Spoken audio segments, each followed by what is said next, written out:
Posso te pôr de pé agora? Foi o que ele disse, bem alto, com aquele riso torto que corta mais do que qualquer faca.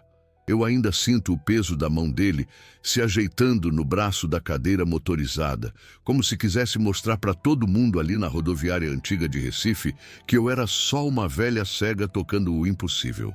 Meu nome é Benedita Antero, e foi nesse exato segundo, com o calor grudando na pele e o barulho dos ônibus ecoando pelos corredores, que eu senti o ar mudar. Parecia que até o vento segurou a respiração quando toquei o ombro de Plínio Duarte. Ele disse a frase rindo, mas o riso dele não era de alegria, era de deboche. Daqueles que vêm de gente que acredita que nunca vai cair. Ele inclinou o corpo para trás, apertou um botão da cadeira só para fazer barulho e perguntou se eu ia usar mágica barata. As pessoas ao redor deram risadinhas curtas, meio com pena de mim, meio com medo do que aquela provocação podia virar. Eu sei quando alguém está olhando para mim, achando que sou apenas um enfeite esquecido do mundo. Sei pela forma como seguram o olhar, como afastam o corpo, como cochicham, achando que eu não escuto. Mas naquele instante, quando meus dedos encostaram no ombro dele, algo mais forte que todas as humilhações que já vivi tomou o espaço. O chão de cimento estava quente. O cheiro de milho assado misturava com gasolina e, mesmo sem enxergar as telas, eu ouvi o estalo seco das câmeras parando, como se alguém tivesse desligado tudo ao mesmo tempo. Não foi fantasia. Houve um silêncio tão abrupto que parecia mentira. Até as crianças que corriam perto das plataformas pararam. Plínio, que antes ria, ficou quieto por um segundo. Um segundo só. Mas eu senti. O corpo dele endureceu como quem leva um susto e tenta esconder. Ele ajeitou os pés, mesmo sabendo que não sentia as pernas, como se quisesse recuperar o controle da cena. E eu estava ali, parada, sentindo a respiração dele acelerar, enquanto o mundo inteiro parecia ficar em suspense. E eu sei que você, que está me ouvindo agora, talvez pense, mas como uma mulher como eu chegou a isso?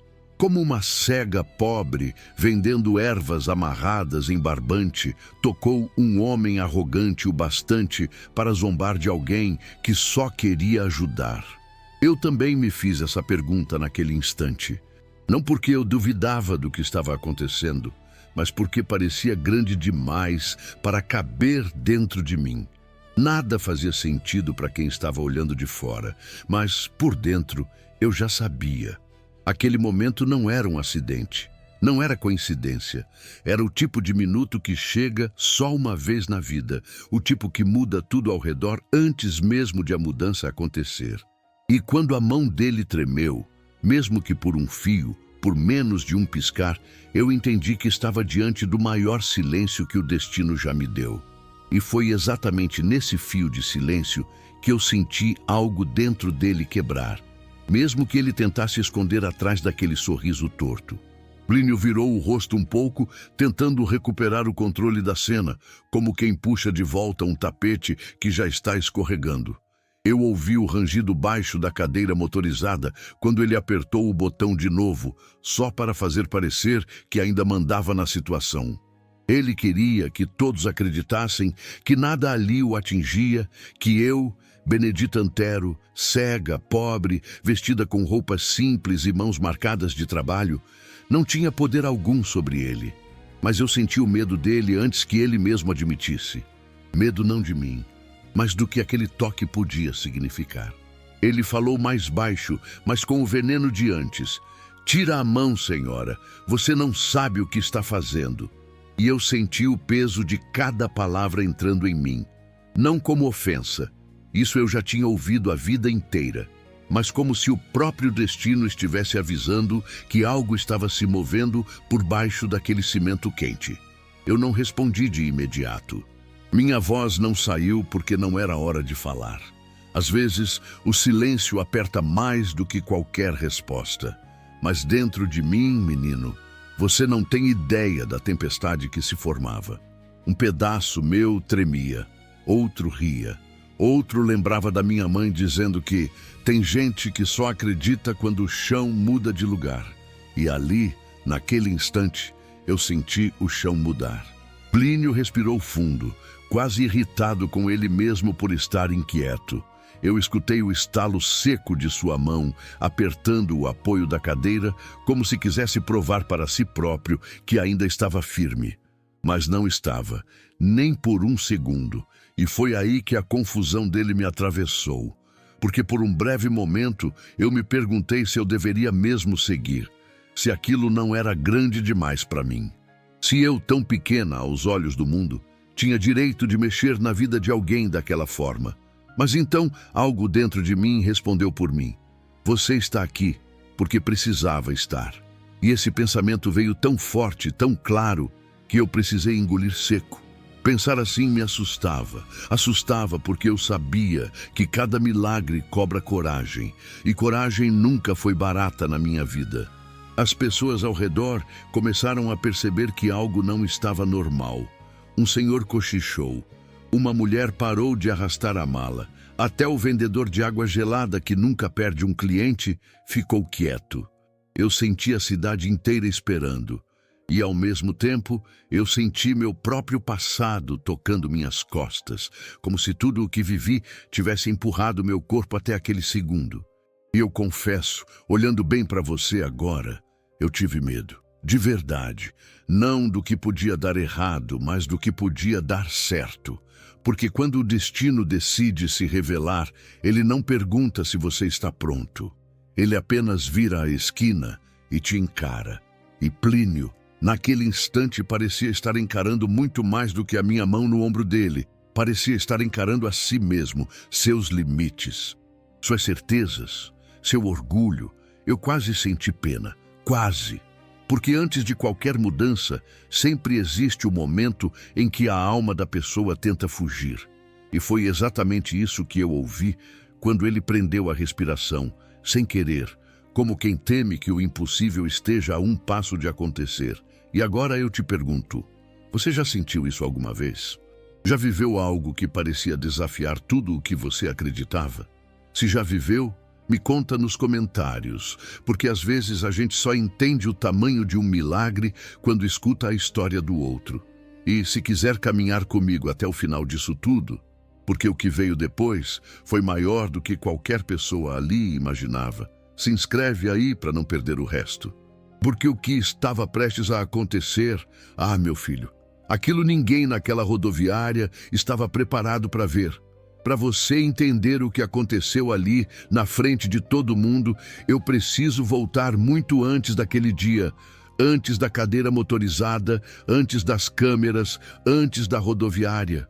Preciso voltar lá para a Rua de Barro, onde eu cresci, em Vitória de Santo Antão, quando meu mundo inteiro cabia num quintal com galinhas, um fogão enferrujado e o cheiro de folha amassada na mão da minha mãe. Eu nasci pobre.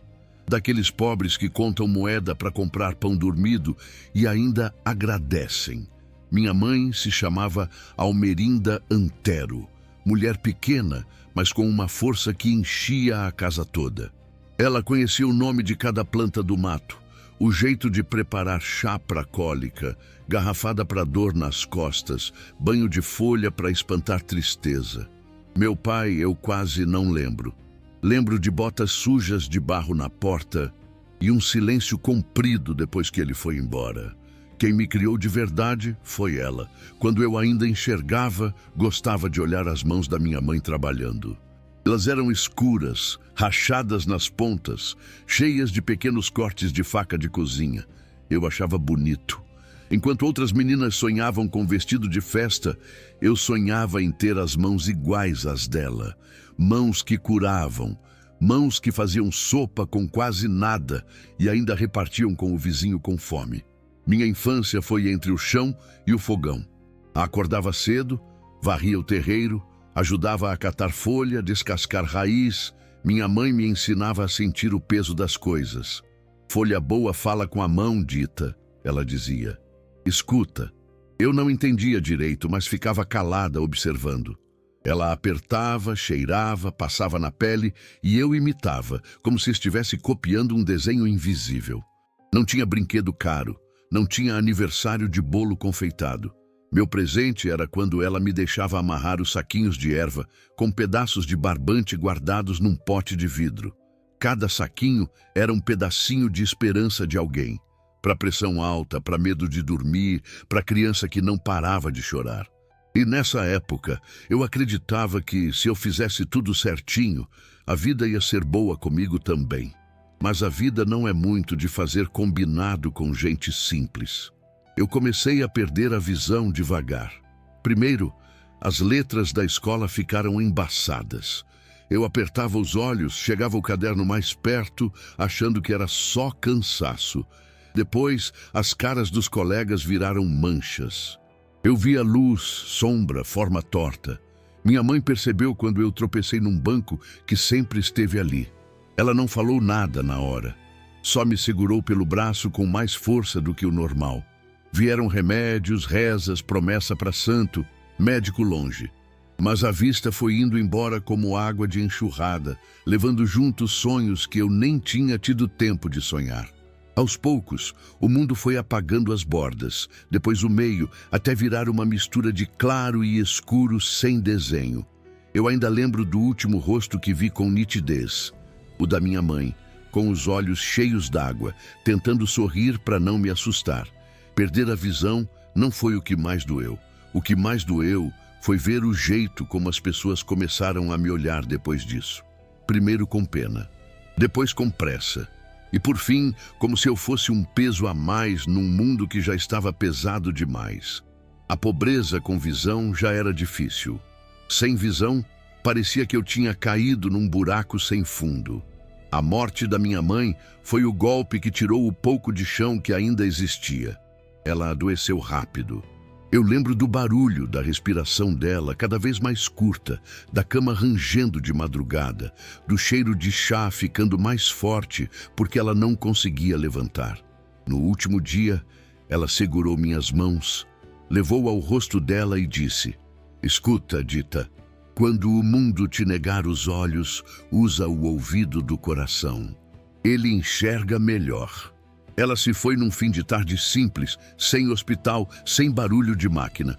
Foi só um suspiro mais longo e um silêncio diferente.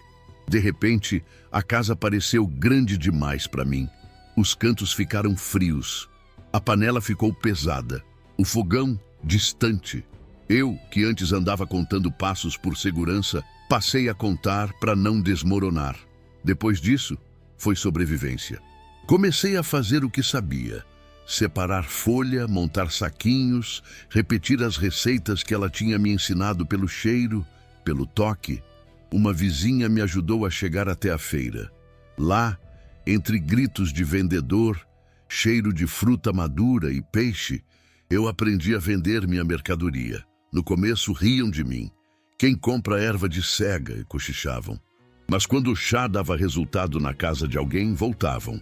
O respeito não veio rápido, nem inteiro. Veio aos pedacinhos, misturado com descrença. Os anos passaram. Vitória de Santo Antão ficou pequena para a dor e para a conta que não fechava. Falaram da rodoviária de Recife, do movimento, das pessoas de todo canto, da oportunidade de vender mais. Eu fui. Com uma bolsa surrada, alguns saquinhos, uma lembrança da voz da minha mãe e um medo maior do que tudo isso junto. A rodoviária antiga de Recife virou meu ponto, meu trabalho, meu mundo.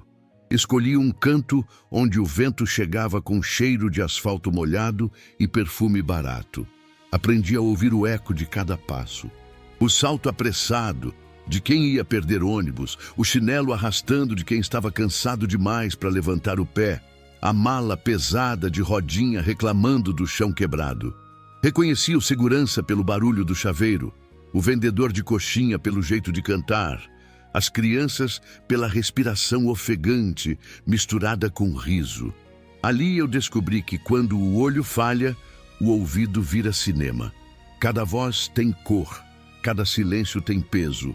Tinha o silêncio dos que chegavam derrotados, o silêncio dos que viajavam para enterrar alguém, o silêncio dos que escondiam choro na garganta. Eu ia montando esses filmes dentro da minha cabeça, mesmo sem ver nada. E era assim que eu caminhava, invisível por fora, mas vendo o mundo inteiro por dentro. Minha rotina era sempre a mesma. Acordar cedo numa pensão simples, sentir com a ponta dos dedos se os saquinhos estavam bem fechados, cheirar cada erva para ter certeza de que não tinha se misturado, colocar tudo numa sacola de pano e seguir. Chegando lá, encostava na mesma coluna rachada, sentava no mesmo banquinho gasto, abria a boca com o mesmo sorriso pequeno. Chá para dor, calmante de folha, benzedura para aperto no peito. Alguns paravam. A maioria passava reto, como se eu fosse parte da parede. E aí começou a nascer dentro de mim uma sensação estranha, a de ser cadeira vazia em sala cheia. Eu estava ali, mas era como se não estivesse. Servia, ajudava, ouvia problemas que ninguém mais queria escutar. Mas quando eu precisava falar, quase ninguém tinha tempo. Foi assim que aprendi a ter conversa longa com Deus e com o silêncio. Entre uma venda e outra, eu escutava destinos. Gente indo embora para tentar a vida em São Paulo, gente voltando para casa porque deu errado, gente fugindo, gente recomeçando. Cada mala arrastando no chão era uma história que eu nunca ia saber inteira, mas que deixava um rastro. E no meio de tudo isso, eu fui me convencendo de que meu papel era esse, segurar as pontas dos outros e seguir invisível. Eu não me achava especial, não me achava forte. Eu era só Benedita Antero, a cega das ervas. Até o dia em que percebi que, desde a rua de barro da minha infância até o piso rachado da rodoviária, a vida estava me treinando para uma coisa maior. Eu só não sabia o quê. Ainda não. Mas cada não que ouviu o meu nome, cada risada de canto de boca, cada humilhação engolida em silêncio, tudo isso estava empilhado dentro de mim, esperando o momento certo para virar algo que nenhum daqueles passantes apressados poderia imaginar. Mas antes desse algo maior aparecer, eu precisei atravessar um deserto que ninguém via. Por fora, eu era só a cega das ervas na rodoviária. Por dentro, eu era um caco segurando o outro para não cair. Lembro de uma noite em especial. Chovia fino, aquele sereno gelado que entra por baixo da roupa. Eu estava na rodoviária antiga de Recife, encostada na mesma coluna rachada, quando o segurança novo, o Adalberto, veio falar comigo. A voz dele era grossa, impaciente. "Dona, aqui não é lugar para mendigar, não." A palavra bateu em mim como pedrada. Mendigar. Eu que tinha vindo com as mãos cheias de saquinhos, de conhecimento da minha mãe, de fé. Engoli seco e expliquei que vendia ervas, que todo mundo ali me conhecia. Ele riu pelo nariz. Eu vejo uma sacola velha e uma mulher sentada, atrapalhando passagem. Acho que foi nesse dia que mais doeu não enxergar. Porque eu queria ter visto o rosto dele para lembrar para sempre. Em vez disso, fiquei com a lembrança do cheiro de perfume barato misturado com o suor dele e do barulho do cacetete batendo no cinto enquanto ele me mandava procurar um canto fora da área de embarque. Eu juntei minhas coisas, tateando o chão às pressas, ouvindo algumas pessoas cochichando. Uma mulher que eu reconhecia pela voz ainda comentou: "Coitada, mas também fica aí no meio, né, coitada." Essa palavra veio tantas vezes que quase virou meu sobrenome. Teve também o dia da pensão. Eu morava num quartinho apertado na Rua do Sol, em cima de uma padaria. O dono se chamava seu Rodinei, homem prático, sem muita conversa. Até então, me deixava ficar porque eu pagava certinho, mesmo que atrasasse 1 ou 2 dias. Mas as vendas caíram naquela semana. Chuva, movimento fraco, gente com pressa demais para ouvir promessa de chá. Cheguei com o dinheiro faltando, faltavam R$10, só 10. Expliquei que no outro dia eu acertava. Ele bufou. Disse que não trabalhava com confiança de pobre. Pegou minha pequena mala de roupa, arrastou pelo corredor e encostou na escada. Eu ouvi cada batida da mala nos degraus, como se fossem tapas na minha cara. "Quando tiver o valor inteiro, a senhora volta, dona Benedita. Aqui não é abrigo." Desci as escadas com o coração pesado, abraçada naquela mala como se fosse gente. Passei a noite seguinte na rodoviária. sentada no meu banquinho, fingindo que tinha escolhido ficar. O vento da madrugada entrava pelos buracos do teto e cortava minha pele por dentro. O barulho dos ônibus parando, um por um, fazia companhia. Mas nenhuma companhia esquenta o peito no frio da humilhação. Teve uma tarde em que um grupo de adolescentes chegou rindo alto, com fone no ouvido, roupa de marca. O cheiro de desodorante forte e chiclete de menta ficou no ar. Uma das meninas, voz fina e riso escandaloso, parou na minha frente. "Olha, gente, benzedeira vintage", ela disse, apertando a palavra como se fosse piada. Outra perguntou se eu fazia pacote para arrumar namorado rico. Riram. Uma delas tirou foto. Eu ouvi o clique do celular, ouvi o comentário. "Isso vai render no Stories." Eu era só um fundo engraçado na tela deles. Uma cena exótica para a internet. Ninguém quis saber meu nome, minha história, minha dor. Só quiseram a imagem. E eu ali, tentando manter a dignidade com minha saia gasta, minha blusa desbotada, minhas sandálias velhas e os olhos esbranquiçados que tanta gente usava como motivo de nojo ou medo. Uma vez, um homem chamado Clésio, que vendia relógio pirata ali perto, me disse achando que estava me ajudando: "Dona Benedita, bota um óculos escuro. Esses olhos assim assustam o povo, atrapalha a venda." Eu fingi que não doeu, mas doeu. Doeu porque meus olhos eram a lembrança do que eu já tinha visto e não podia mais ver. Eram marcas de uma guerra que eu travava todo dia. E ainda assim, o mundo dizia que até para sofrer eu tinha que ser apresentável. As perdas não foram só materiais. Perdi gente também. Perdi confiança em quem eu achava que era amigo. Teve uma vizinha, a Márcia, que por muito tempo dizia que eu podia contar com ela. Um dia, pedi para ela me acompanhar até o posto de saúde, porque eu não estava bem. Fraqueza, tontura, um aperto no peito. Ela disse que só ia passar ali rapidinho. Esperei sentada na calçada por quase 2 horas. Ela nunca veio. Depois soube que tinha ido para o shopping com uma amiga. Riram de mim mais tarde, dizendo que eu me apego demais às pessoas. Cada episódio desses ia grudando em mim, camada sobre camada, feito poeira de estrada nas pernas de quem anda muito. Tinha também quem se aproveitasse da minha condição. Já aconteceu de entregarem nota errada, de pegarem mais saquinhos do que pagaram, de dizerem que iam voltar com o dinheiro e sumirem no meio da multidão. Uma vez, um homem com voz de político, cheiro de bebida cara, pegou 3 garrafinhas de garrafada e disse: "Depois eu acerto, minha senhora. O Brasil precisa acreditar mais." Nunca mais vi. O Brasil seguiu não acreditando nem em mim, nem na palavra dele. As noites frias eram as piores. A rodoviária vazia tem um tipo de silêncio que não existe em nenhum outro lugar. O eco dos meus próprios passos parecia riso de fantasma. Eu encolhia no meu canto, abraçada à bolsa de ervas, ouvindo ao longe o barulho do mar de Recife misturado com buzina perdida. Às vezes, eu chorava baixinho, não por causa da pobreza. Isso eu já tinha aprendido a vestir como roupa.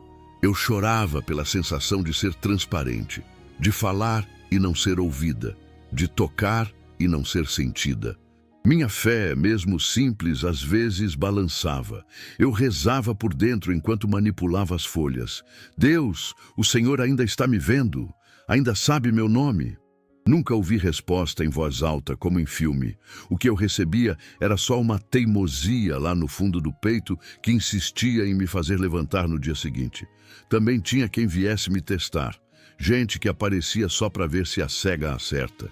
Uma vez, uma mulher chamada Silvana chegou perto, o salto dela batendo firme no chão, brinco balançando, cheiro de perfume caro. Ela perguntou com desdém: "Se a senhora é tão boa assim, por que não cura os próprios olhos primeiro?" A frase ficou parada no ar, mais pesada do que qualquer mala. Eu sorri pequeno, do jeito que aprendi para me defender, e respondi com calma, porque tem coisa que não é para ser curada do lado de fora. Ela riu, debochada, virou as costas e foi embora. Eu continuei sentada, mas por dentro tinha um incêndio. Não estava com raiva dela. Eu estava cansada de ser obrigada a provar meu valor o tempo todo só porque não cabia no padrão de quem o mundo respeita. Entre todas essas humilhações, a pior era a sensação de que a minha palavra valia menos que o barulho de um anúncio de alto-falante chamando o ônibus. Quando alguém importante passava, gerente de loja, policial, fiscal, eu encolhia sem perceber. Era automático. Eu tinha medo de ser enxotada, de perder aquele pequeno canto que tinha virado meu lugar no mundo. E ainda assim, no meio de tanta dor, eu carregava uma coisa que ninguém conseguia arrancar, uma certeza quieta de que a vida não ia terminar daquele jeito. Eu não sabia explicar. Era como uma pequena chama que tremia, mas não apagava. Cada injustiça era como lenha jogada nela, mesmo que tentassem apagar. Eu apanhava por dentro, mas alguma coisa me dizia: ainda não acabou, Benedita. Eu fui sendo moldada ali, entre gritos, buzinas, janelas de ônibus fechando, anúncios de viagem e passos apressados. Cada não, cada riso debochado, cada noite fria, cada porta fechada, tudo isso foi me empurrando para o lugar exato, onde, um dia, eu estaria de pé, com a mão no ombro de um homem que não acreditava em mais nada, nem nele, nem nos outros, nem em Deus. E seria justamente ali, na frente de todo mundo, que aquela chama antiga dentro de mim ia mostrar para que tinha sido guardada por tanto tempo. Eu ainda não sabia como nem quando, mas o destino já estava andando na minha direção, mesmo que eu não pudesse ver. Mas o destino já estava andando na minha direção, mesmo que eu não pudesse ver. Ele chegou num fim de tarde abafado, daqueles em que o ar parece grosso grudando na pele. Eu já estava cansada, com a coluna doendo, o suor escorrendo pela nuca, contando as moedas dentro da sacola de pano para ver se dava ao menos para o jantar. Foi quando ouvi um barulho diferente de tudo que já tinha escutado ali. Não era mala arrastando, nem salto batendo, nem chinelo arranhando o chão. Era um zumbido constante, firme, misturado com um leve rangido de metal. Uma cadeira motorizada. Eu reconheci na hora. Já tinha ouvido uma vez na TV de um vizinho, antes de perder a visão de vez. Só que essa parecia poderosa. O som era limpo, caro, e vinha direto na minha direção. O burburinho ao redor mudou. Gente parou de andar. Outras desviaram depressa. Eu ouvi cochichos. Olha a máquina do homem. Esse aí deve ter dinheiro, viu? A cadeira parou perto do meu banquinho.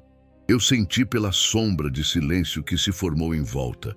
Quando muita gente presta atenção numa coisa só, o ar muda. Até a respiração das pessoas muda de lugar. E eu senti todas elas apontadas para ali. A voz dele veio logo depois, firme, acostumada a mandar. O que é isso aí, hein?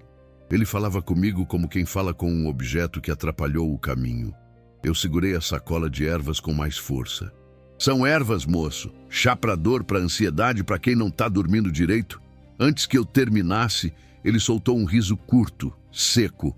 A ansiedade eu trato com meu cartão de crédito, dona. Não com mato amarrado em barbante. As risadas ao redor foram automáticas.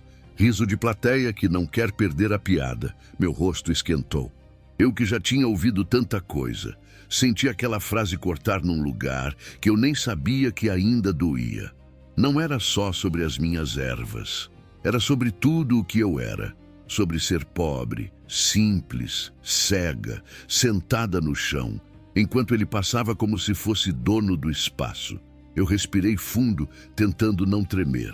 O zumbido da cadeira deu um toquinho para frente, como se ele estivesse me medindo. A senhora acredita mesmo que isso aí resolve alguma coisa? Ele continuou com deboche. Se funcionasse, a senhora não estava nessa situação, né? Essa doeu mais.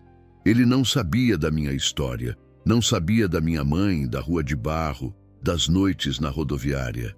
Para ele, eu era só um retrato da derrota que ele nunca queria viver. Por dentro, veio um misto de emoções que quase me derrubou. Uma parte de mim quis encolher, juntar tudo e ir embora correndo. Outra quis levantar e gritar com ele, despejar anos de humilhação.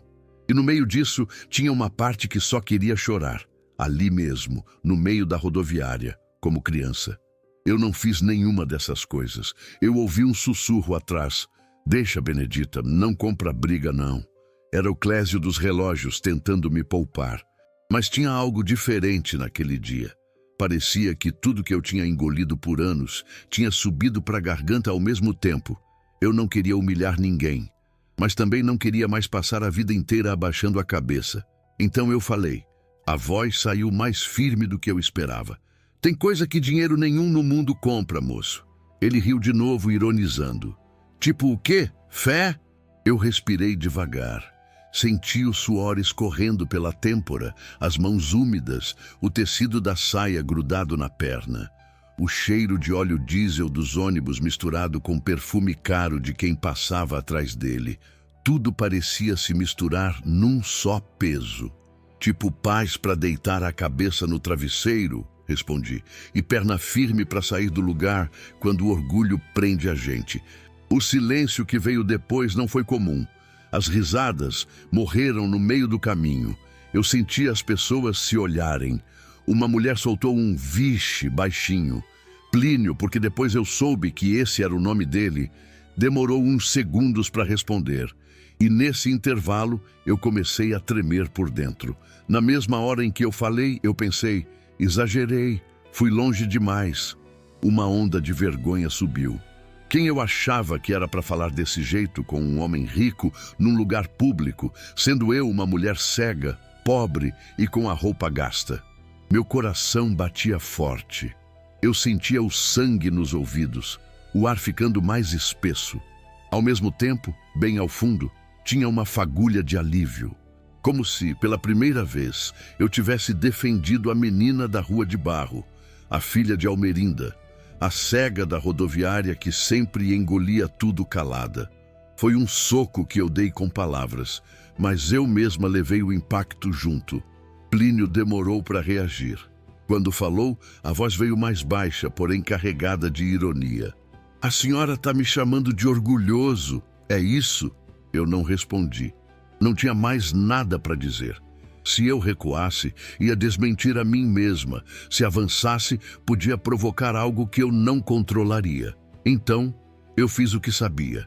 Fiquei quieta e firme no meu lugar, criando raiz naquele banquinho. Dentro da minha cabeça, a confusão era grande. Parte de mim dizia, fica na tua, Benedita, deixa quieto. Outra cutucava. Você só falou o que ele precisava ouvir. E entre essas duas vozes tinha uma terceira, bem pequenininha, perguntando, e se for justamente isso que vai mudar alguma coisa? Até hoje, quando eu lembro desse dia, eu me pergunto o que você faria no meu lugar. Você teria falado o que eu falei? Teria ficado quieto para evitar problema? Ou teria ido ainda mais fundo? Eu de verdade queria que você me contasse, porque naquele momento eu me sentia andando numa corda bamba, sem enxergar o fim dela. Plínio não pediu erva, não pediu conversa, não pediu desculpa. Ele só deu um tranco na cadeira, fez ela girar um pouco para o lado e foi embora, ainda rindo, como se estivesse acima de tudo aquilo. Mas o jeito que ele apertou o botão rápido demais me contou outra história. Ali tinha raiva, tinha incômodo, tinha algo tocado que ele não queria admitir. Quando o som da cadeira foi se afastando, eu senti as pernas moles, mesmo sentada. Meus dedos enrolaram no pano da bolsa, como se eu tivesse que me agarrar em alguma coisa para não desmoronar. O cheiro da rodoviária voltou com força. Suor, fritura, gasolina, café velho, como se o mundo estivesse me lembrando que a vida seguia igual. Mas por dentro, eu sabia. Nada estava igual. Parecia uma cena pequena, você pode achar. Uma conversa torta, um deboche, uma resposta atravessada. Mas daquele dia em diante, por mais que eu tentasse, eu não conseguia tirar a voz daquele homem da cabeça. E mais ainda, não conseguia esquecer o jeito que alguma coisa se mexeu dentro de mim quando finalmente deixei minha própria voz sair inteira. Eu não sabia ainda que aquele seria só o primeiro encontro. que a vida ia dar um jeito de cruzar nossos caminhos de novo e de novo, até o dia em que o mundo inteiro pararia para ver o que ninguém ali acreditava ser possível. Naquele fim de tarde abafado, tudo o que eu tinha era medo, vergonha, dúvida e uma esperança teimosa, quase escondida, de que talvez uma frase simples pudesse ser o começo de uma virada que nem eu estava preparada para viver. Depois daquele dia, eu achei que nunca mais ouviria a voz de Plínio Duarte. A rodoviária engole gente, engole histórias, engole encontros. Mas por algum motivo que eu ainda não entendia, ele voltou. Não uma, mas várias vezes. E sempre do mesmo jeito. Primeiro, o zumbido da cadeira motorizada, depois o silêncio das pessoas abrindo caminho e, por último, o riso curto dele. Aquele riso que cortava o ar como faca cega. A primeira vez que ele reapareceu depois do confronto, eu travei por dentro. Meu peito apertou como se estivesse sendo espremido por mãos invisíveis. Por que ele voltou? Pensei. Não queria mais conflito. Não queria mais ser exposta. Mas ele veio, estacionou perto do meu banquinho e falou como quem testa a temperatura da água antes de entrar. Tá vendendo as mesmas folhas, dona? O tom parecia brincadeira, mas tinha veneno, e eu senti aquele orgulho ferido dentro de mim, querendo responder atravessado. Mas alguma coisa me segurou. Talvez fosse a lembrança da minha mãe. Talvez fosse o eco da frase que eu mesma tinha dito no dia anterior. Talvez fosse o medo de perder o pouco de dignidade que me restava. Eu apenas confirmei. Simples. Tô, sim. Ele riu, como se minha resposta provasse alguma teoria dele, e foi embora. Mas voltou de novo no outro dia, e no outro, e no outro, sempre com esse jeito metade deboche, metade desafio. Como se estivesse esperando eu cair em contradição, ou admitir fraqueza, ou me humilhar. Às vezes ele vinha só para perguntar o preço de um chá que nunca compraria. Outras vezes, para ironizar quem parava no meu banquinho.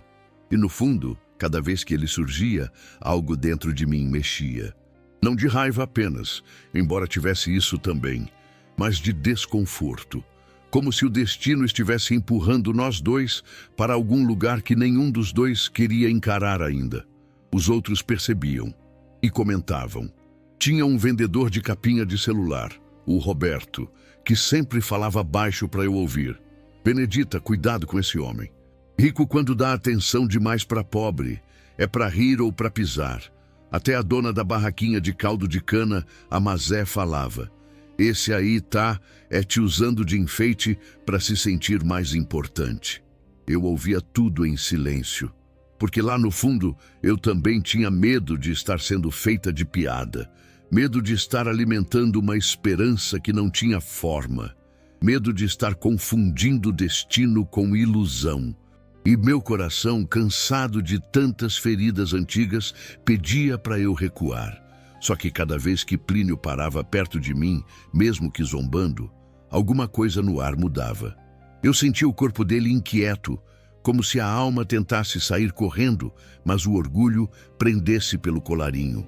Ele fazia perguntas pequenas, sem importância, mas que tinham um peso estranho. Dona, esse chá aí serve para dor que não passa nunca? E esse outro ajuda a pessoa a dormir sem pensar besteira? Tem algum que tira a raiva? Ele sempre corrigia a postura, pigarreava, fingia que estava perguntando para outra pessoa. Mas eu sabia, eu ouvia.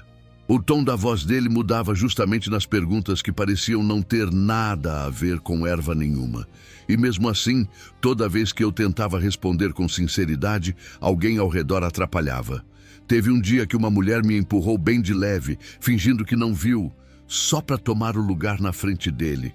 Outra vez, um homem chutou meu banquinho sem querer, derrubando parte das minhas coisas. E eu ouvi quando murmurou. Essa cega fica espalhando lixo no caminho. Eu senti o rosto esquentar de vergonha. Senti minhas mãos tremerem enquanto recolhia tudo. E por um segundo pensei em largar tudo ali, levantar e ir embora. Mas então ouvi, bem baixinho, a voz de Plínio dizendo, deixa, ela junta. Não era defesa, era quase uma ordem. E ainda assim, algo na minha espinha se endireitou. Pela primeira vez, eu senti que talvez ele estivesse enxergando alguma coisa em mim, além da miséria aparente. Ou talvez eu só estivesse carente demais de ser vista. Os dias seguintes foram ainda mais confusos. Plínio continuava voltando, sempre no limite entre o deboche e algo que parecia curiosidade.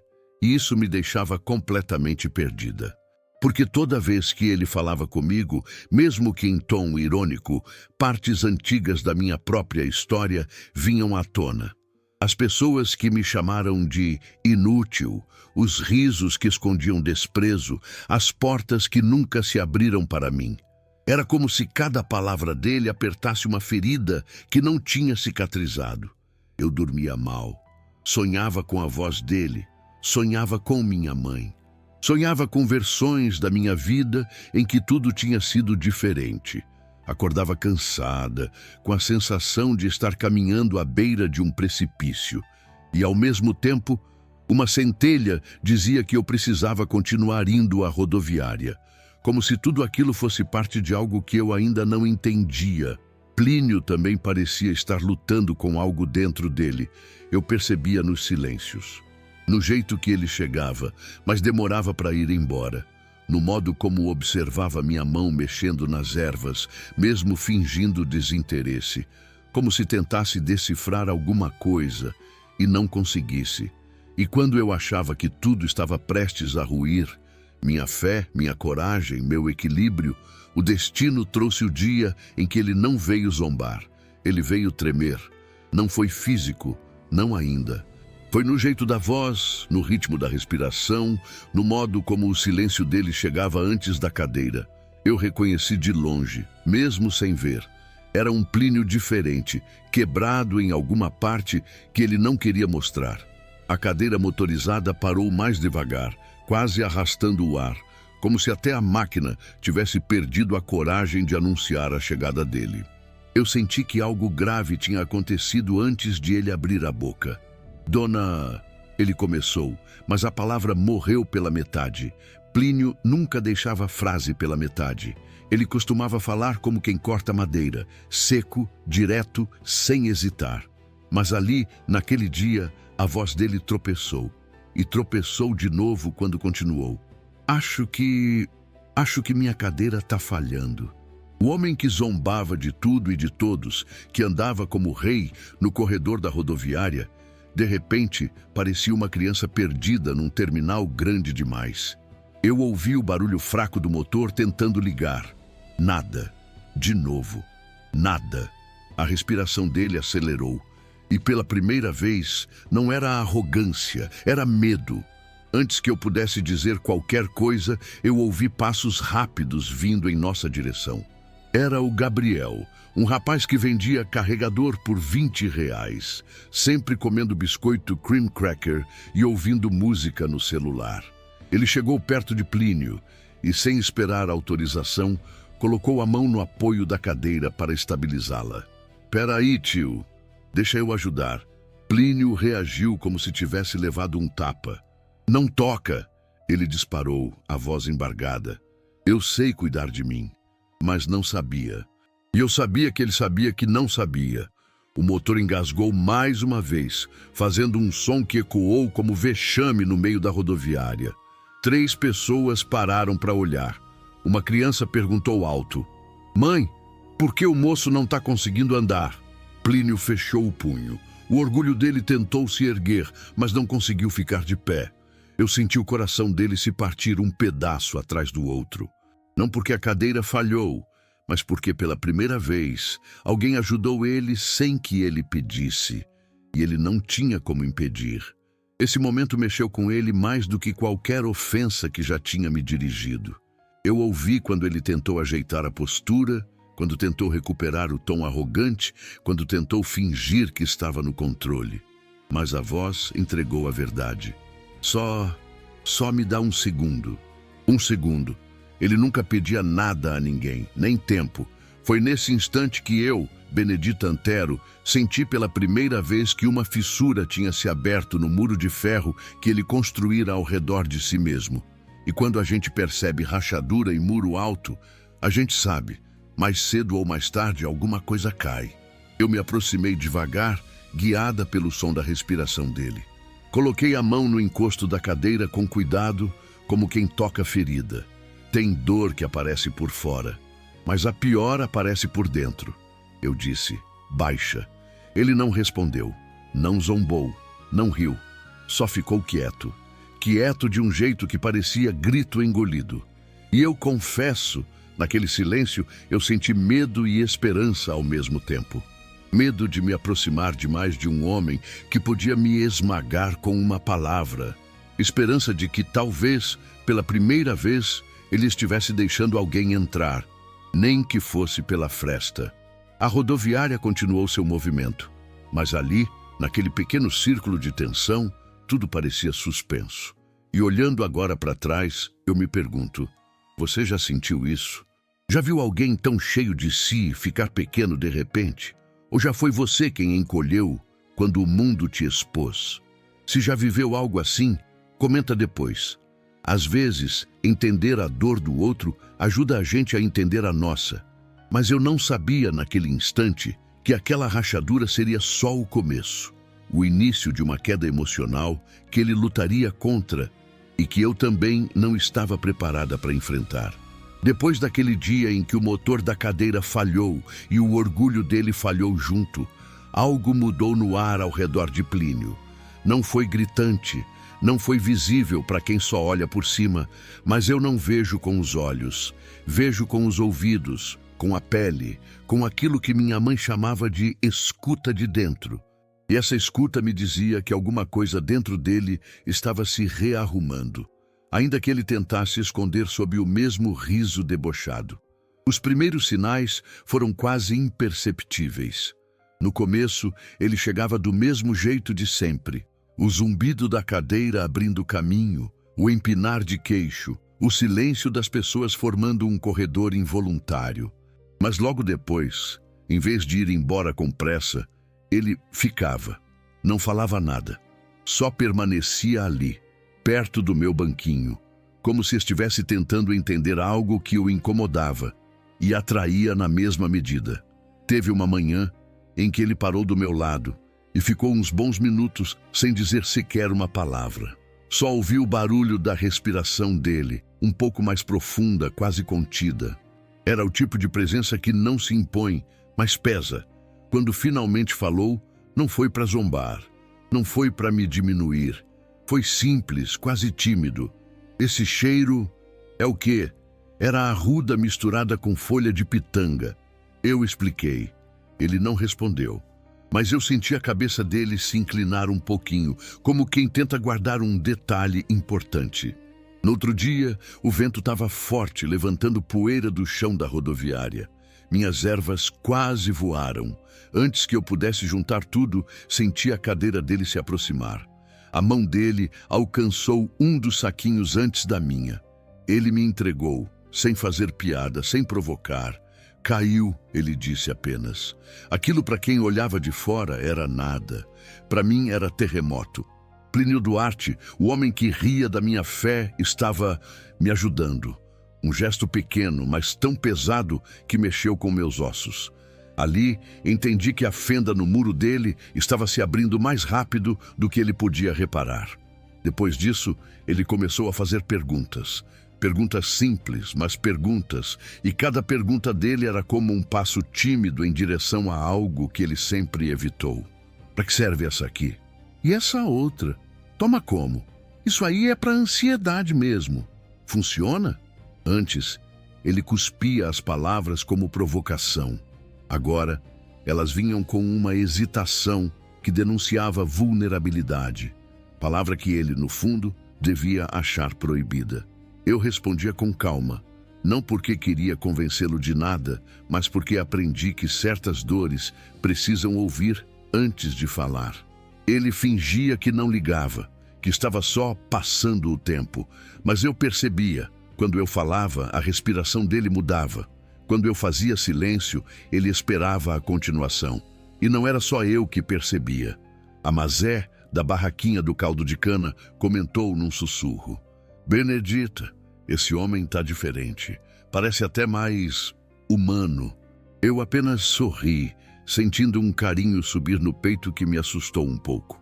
Porque até então, Plínio era só espinho.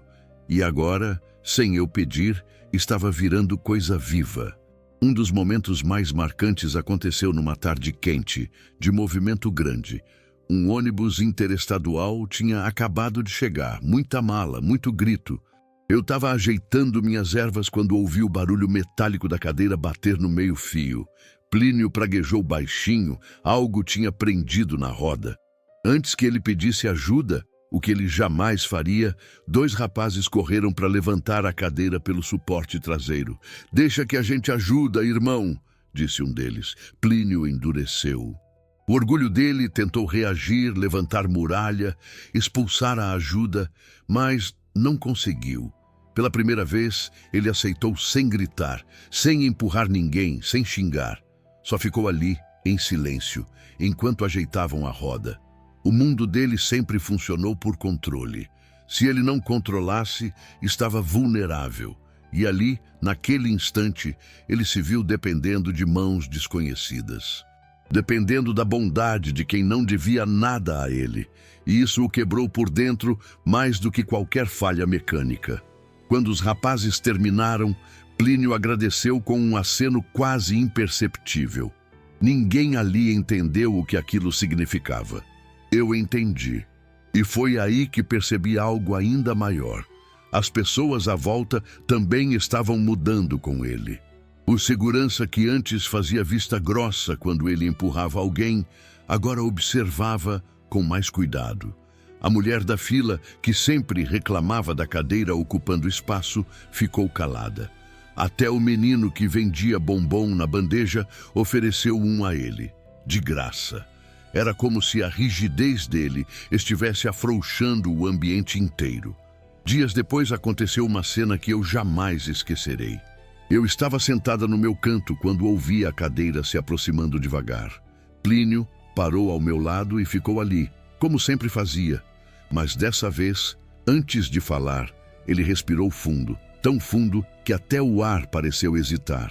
"Minha mãe gostava dessas ervas aí", ele disse. O mundo inteiro parou por um segundo.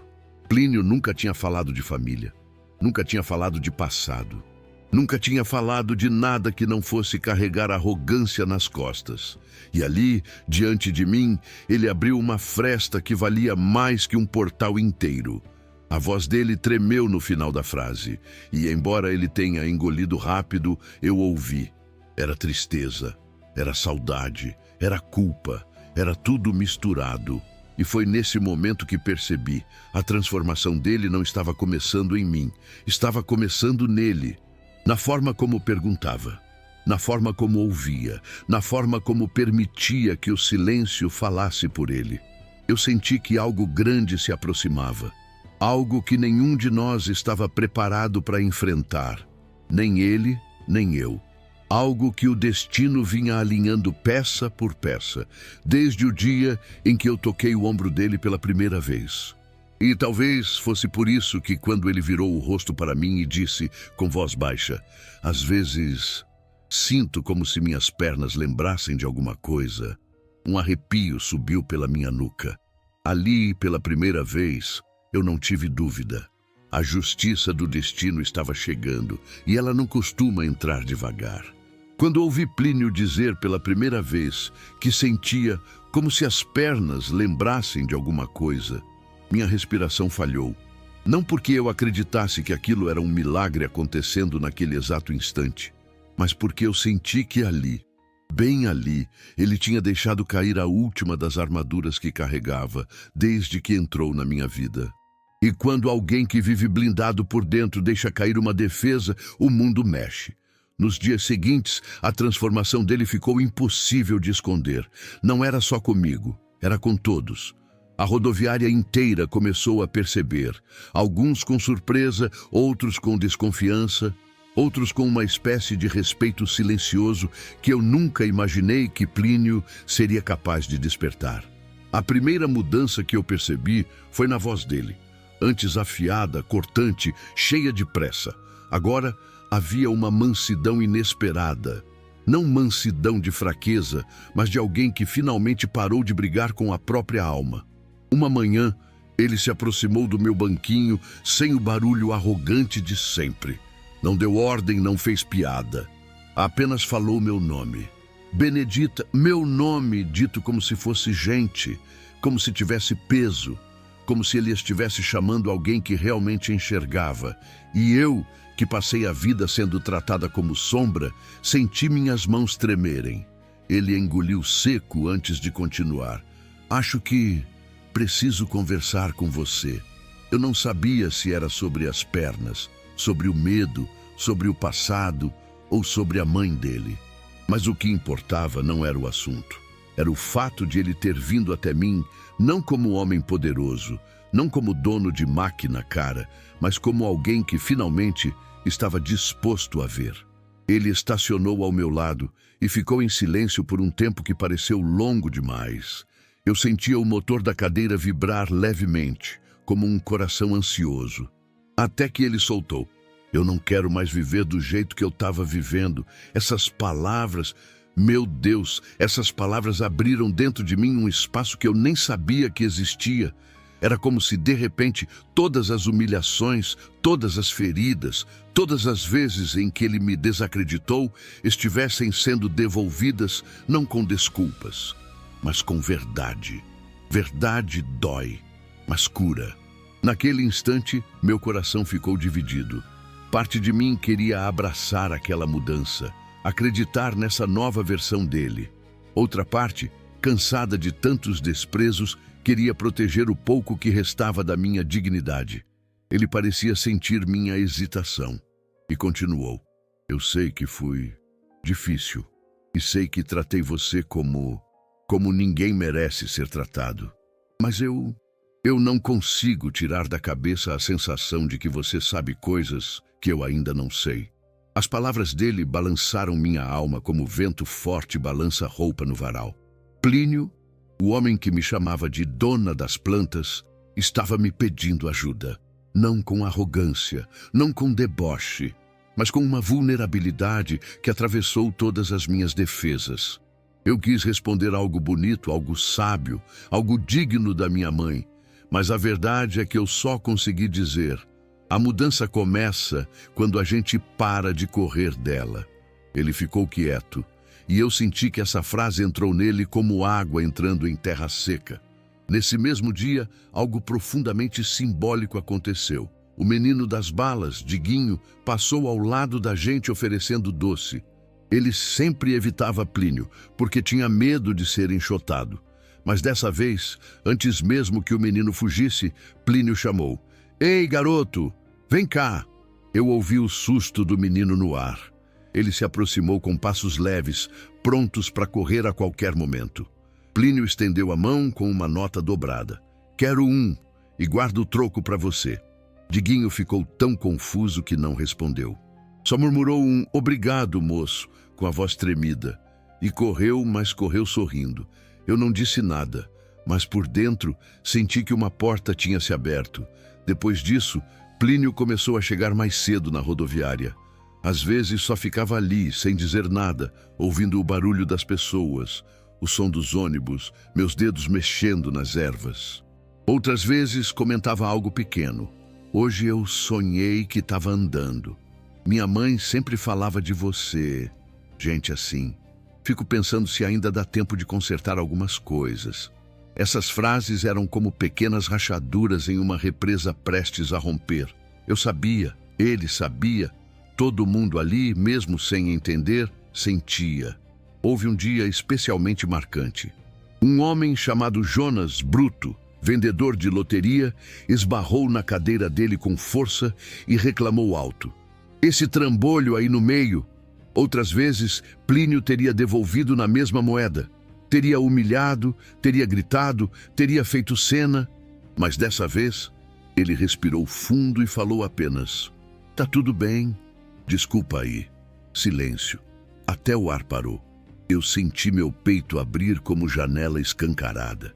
Porque não era sobre a cadeira. Era sobre quem ele estava se tornando. Nos dias que seguiram, ele começou a falar de escolhas, de coisas que tinha feito e das quais não se orgulhava, de mágoas antigas, de brigas com a família, de erros que nunca consertou. Eu ouvia, não como santa, não como guia, mas como alguém que conhecia a dor, a minha e a dele. E foi aí, exatamente nesse ponto da nossa história, que ele tomou a decisão que virou tudo. Na tarde em que o sol cortava o piso rachado da rodoviária como lâmina de ouro, Plínio parou na minha frente e disse, sem tropeçar, sem hesitar, sem fugir: Benedita, eu quero tentar, quero aceitar, quero acreditar que ainda posso mudar alguma coisa em mim. Você me ajuda? Aquilo atravessou o que restava das minhas defesas, porque naquele instante ele não estava só pedindo ajuda, estava abrindo o coração que ele passou anos blindando, protegendo, endurecendo. Eu senti minhas mãos tremerem e eu pergunto para você, olhando nos seus olhos agora, você perdoaria alguém assim? Alguém que te feriu, te humilhou, te fez duvidar de você mesma? Eu queria saber, porque nesse momento minha alma estava dividida entre a dor e a compaixão, e eu precisava escolher qual caminho iria construir o resto da nossa história. E foi ali, naquele breve silêncio entre nós, que o destino respirou fundo, como quem se prepara para a última grande reviravolta. As semanas seguintes foram como acordar dentro de um mundo que eu já conhecia pelo tato, pelo cheiro, pelo som, mas que agora parecia respirar de outro jeito. A rodoviária não tinha mudado, o piso ainda era rachado, o cheiro ainda era mistura de diesel e pastel frito. Os alto-falantes ainda falhavam no meio das chamadas de embarque, mas eu tinha mudado. E mais surpreendente ainda, Plínio também. Os nossos encontros, antes cheios de choque, ruído e tensão, passaram a ter uma espécie de quietude nova, uma calma que só nasce depois da queda de um orgulho antigo. A cadeira motorizada dele, que antes chegava com arrogância, agora vinha devagar, como se não quisesse assustar o ar, e ele parava ao meu lado, não para desafiar, mas para ouvir. Eu percebi que as manhãs começaram a ter outro ritmo. Antes, eu acordava carregando o peso da sobrevivência. Agora parecia que meu corpo sabia que alguém iria aparecer para dividir um pouco do dia comigo, mesmo que fosse só silêncio. Mesmo que fosse só um olhar que eu não via, mas sentia. Plínio passou a chegar quase sempre no mesmo horário, como se estivesse criando rotina sem perceber. Ele fazia perguntas sobre ervas, sobre minha mãe, sobre a infância, sobre Deus, sobre coisas que ele nunca acreditou, mas que agora passava a considerar com uma seriedade tímida. Às vezes, eu respondia. Outras, apenas deixava o silêncio ensinar. E foi nesse meio tempo que comecei a notar uma mudança profunda dentro de mim também. O mundo, que antes parecia um lugar que apenas me empurrava para os cantos, começou a revelar pequenas brechas de carinho que eu não sabia que ainda existiam. Um café que alguém me oferecia. Uma mulher que pela primeira vez me chamou de Dona Benedita, com respeito genuíno. Um menino que deixou um doce na minha mão sem dizer nada. Coisas pequenas, mas que, juntas, pareciam costurar minhas partes rasgadas. Eu também comecei a sonhar de novo, coisa que não acontecia há anos. Sonhava com minha mãe andando ao meu lado. Sonhava com uma estrada longa, mais clara. Sonhava com uma voz me dizendo, você não está só. E no fundo desses sonhos, sempre tinha o som da cadeira de Plínio, suave, como quem não invade mais. O mais bonito de tudo é que, mesmo sem enxergar, eu conseguia perceber que as pessoas estavam olhando para nós dois de outra forma. Antes era deboche, curiosidade, piada. Agora era espanto, era respeito. Era aquela sensação de que estavam testemunhando algo raro, embora ninguém soubesse explicar o quê. Plínio mudou seu jeito com os outros também. O menino das balas já não corria com medo dele. A Mazé dizia que ele estava com a língua mais doce. Até o Roberto da Capinha comentou: Benedita, Esse homem te trata de um jeito que não trata ninguém. E eu, que sempre tentei andar invisível, agora era enxergada através das mudanças de outro. Com o tempo, semanas, talvez meses, Plínio passou a ficar inquieto. Não inquieto de arrogância como no começo. Inquieto de quem sente que algo está se aproximando, algo grande, inevitável, e que não dá mais para adiar.